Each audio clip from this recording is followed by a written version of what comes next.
कच्चे घरों की दीवारें नमी से भरी थी और आंगन में धूप तिरछी पड़ रही थी। उसी आंगन में एक औरत मिट्टी का चूल्हा संभाल रही थी। उसके कपड़े साधारण थे, पर चेहरा एक अजीब सी मजबूती लिए हुए।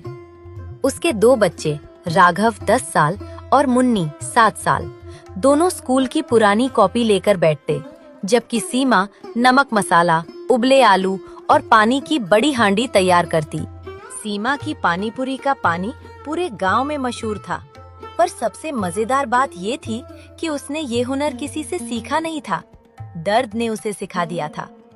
राघव, जरा आटा ले आ और मुन्नी मिर्ची को कटोरी में डाल दे। बच्चे धीरे धीरे हंसते हुए काम में लग जाते, लेकिन उनकी हंसी के पीछे छुपा था भारी कर्ज, अधूरी फीसें और गांव वालों के ताने। सीमा अपने लकड़ी वाले ठेले को धक्का देती हुई गांव की बाजार तक ले जाती। रास्ते में खेतों से गुजरते वक्त वो मिट्टी के ढेरों को देखती। मिट्टी जो कभी उसके पति राजू की रोटी थी। उसके पति की मौत को 5 साल हो चुके थे। गांव में नदी उफान पर थी और वो बह गया था। लोग कहते थे सीमा की किस्मत फूटी है, लेकिन सीमा कहती कमाई कम है पर हाथ अभी भी सलामत हैं। उस दिन पानीपुरी बेचते बेचते शाम हो गई। आसमान में हल्की बदली थी, मगर सीमा ने बाजार छोड़ने की जल्दी नहीं की, क्योंकि उसे महसूस हो रहा था कोई उसे दूर से देख रहा है। पहले उसने सोचा शायद कोई ग्राहक होगा, पर फिर एक टूटी कोठरी के पीछे से आंखें चमकती दिखी। सीमा की सांस अटक गई। वो डर गई, पर हिम्मत करके बोली, कौन है वहाँ? कोई जवाब नहीं, सिर्फ हवा और सूखे पत्तों की आवाज। रात बारिश तेज हो गई। सीमा ठेले को समेटकर घर जाने लगी, लेकिन तभी ठेले के नीचे से कुछ गिरने की आवाज आई। सीमा झुकी और उसका दिल जोर से धड़क उठा।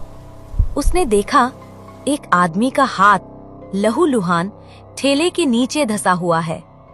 उस हाथ पर एक चांदी का कड़ा था, जिसे उसने पहले कभी गांव में नहीं देखा था। वो चौंक कर पीछे हट गई। हे भगवान, ये कौन है?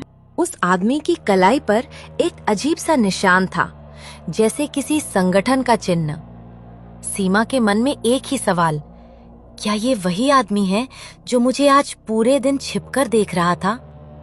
और तभी वो हाथ हल्का सा हिला। सीमा चौंक पड़ी। हे भगवान, ये जिंदा है। बरसात और तेज हो गई। उसने ठेले को थोड़ा सा घुमाया और देखा एक पड़ा था। उसकी सांसें बहुत धीमी थीं। गांव की सुनसान गली में उस वक्त कोई नहीं था। इतनी रात में कोई निकले भी क्यों? कच्चे घरों के अंधेरे बरामदे, बंद दरवाजे, दूर कहीं कुत्तों की हल्की भौंक। सीमा ने इधर उधर देखा। अगर मैंने इसे यहाँ छोड़ दिया तो ये नहीं बचेगा। पर दूसरा डर, गांव की बातें हवा से भी तेज उड़ती हैं। सीमा जानती थी, पर फिर भी उसने आदमी के कंधे को पकड़कर उठाने की कोशिश की। आदमी के होठों से हल्की आवाज निकली, पानी। सीमा चौंक गई। अरे, तू सुन सकता है? आदमी ने बेहद मुश्किल से एक शब्द कहा, बचा लो। और फिर बेहोश। सीमा ने चारों ओर देखा, कोई भी मदद करने वाला नहीं। करना उसी को था। वो दौड़कर ठेले से अपनी पानीपुरी वाली बड़ी प्लास्टिक की चादर निकाल लाती है और आदमी को ढक देती है, ताकि बारिश में उसके जख्म और न भरे। फिर वो उसे खींचते घसीटते अपने ठेले की ओर ले जाने लगी। आदमी का शरीर भारी था, उसकी सांसें धीमी थी, हाथ कांप रहे थे। सीमा की हिम्मत टूटने लगी, पर उसने खुद से कहा, सीमा, तू रोज ठेला धकेलती है, एक इंसान को भी संभाल लेगी? आखिर वो आदमी को ठेले पर चढ़ा देती है। सीमा घर की ओर बढ़ ही रही थी कि अचानक पीछे कहीं से खर्र, सूखे पत्तों के कुचलने की आवाज। सीमा मुड़ी, कोई नहीं। फिर से आवाज, इस बार थोड़ा पास, जैसे कोई छिपता छिपता उसका पीछा कर रहा हो। सीमा का गला सूख गया। कौन है? उसने ऊंची आवाज में पूछा, पर वो पीछे पलटकर नहीं देखती, बस ठेला धकेलती भागती जाती है। घर पहुंचकर उसने दरवाजा धक्का देकर खोला। राघव और मुन्नी दिए की रोशनी में बैठे थे। अम्मा, आप इतनी देर से क्यों आई? हम डर गए थे। सीमा ने बच्चों को चुप कराया और दरवाजा कसकर बंद कर दिया। दोनों बच्चे आदमी को देखकर घबरा गए। अम्मा, ये कौन है? पता नहीं, पर इसकी जान बचानी है। हे भगवान, ये आदमी कौन है और इसके पीछे कौन पड़ा है? सीमा ने उसके चेहरे पर पानी छिड़का। आदमी धीरे धीरे आंखें खोलता है। उसकी आवाज टूटी हुई थी। तुम बचा कर लाई? हाँ, पर तुम हो कौन? आदमी ने चारों तरफ डरते हुए देखा, जैसे कोई पीछा कर रहा हो, जैसे कोई बस आकर उसे मार ही देगा। उसने कांपते हुए कहा, मुझे किसी पर भरोसा मत करना। क्यों? कौन है पीछे? आदमी ने मुश्किल से एक शब्द बोला, पंचायत में सच छुपा है। ये बात सुनकर सीमा का दिल कांप गया। क्या गांव की पंचायत किसी गहरे राज में शामिल है और ये आदमी उसी राज का हिस्सा है? सीमा ने उस अजनबी को कई दिनों तक अपने घर में छिपा कर रखा। गांव वालों को भनक ना लगे, इस डर से वो किसी को बता भी नहीं सकी। बच्चे भी चुप रहे। धीरे धीरे वो आदमी ठीक होने लगा। कुछ दिन बाद उसने पहली बार अपना नाम बताया, मेरा नाम अमन।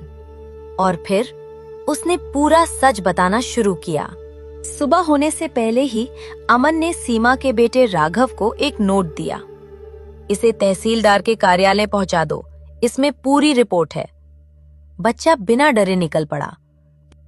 कुछ घंटों में पुलिस आई। पूरे गांव में खलबली मच गई।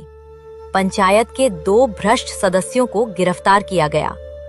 कई सालों से दबे हुए गरीबों के नाम पर आए पैसे वापस निकाले गए।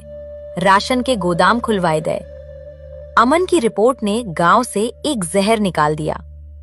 पुलिस अधिकारी ने ये सुनकर कि सीमन ने अमन की जान बचाई, कुछ महीनों में सीमा की जिंदगी बदलने लगी। उसकी पानीपुरी की दुकान अब बाजार में एक छोटा सा पक्का ठेला बन गई। सरकार की स्कीम से उसे खाना बनाने का ट्रेनिंग भी मिला। गांव वाले जो कभी ताने मारते थे, अब रोज उससे पानीपुरी खाने आते। उसके बच्चे अच्छे स्कूल में पढ़ने लगे। और सबसे सुंदर बात, अमन ने जाते जाते कहा, सीमा जी, गांव का सच आपने बचाया है, न कि मैंने। सच को बचाने के लिए पैसे की नहीं, हिम्मत की जरूरत हो।